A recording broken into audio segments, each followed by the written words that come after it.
యెహోవా బారాకును ఇర్మియాను దాచెను. ఆమేన్. దగ్గరగా చప్పట్లు కొడదా, దగ్గరగా కాస్త మెళుకు కలిగిన చప్పట్లు కొట్టండి. నువ్వు చప్పట్లు కొడితే నాకే వినపట్లేదు, నా ఎదురుగానే ఉన్నావు. పాపం టిఫిన్ చేసి రాలేదేమో. చప్పట్లు కొట్టే దైవ సేవకునికి అనుకుంటున్నారేమో. దైవ సేవకునికి నువ్వు కాదు, సింహాసనము యొద్ద ఉన్న దేవదూతలు ఈ దైవ సేవకుడు పిలువబడినప్పుడు సింహాసనం ఎదుటికి దైవ సేవకుడు వెళ్తుంటే దేవుని దూతలు లేచి చప్పట్లు కొట్టాలి. హల్లెలూయా. ఎందుకని?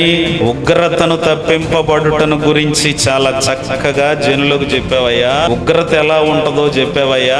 ఈ మాట విని ఒకరు బాప్తిస్మం పొందారు, ఈ మాట విని ఒకరు రక్షింపబడ్డారు. మేము చేయాల్సిన సేవ భూలోకములో నువ్వు ఉండి చేశావు అని చెప్పేసి దేవుని దూతలు లేచి చప్పట్లు కొడుతూ ఆహ్వానించాలి మీ దైవ సేవకుడు వెళితే. హల్లెలూయా. అంటే దేవుని కొరకు అలాగా ప్రయాసపడాలి. దేవుడే దాచాడంట. దేవుడే దాస్తే కనిపెట్టగలిగినోడు ఎవడో? ఎవరికన్నా కనపడతారా? దేవుడే దాస్తే ఎవరికి కనపడ.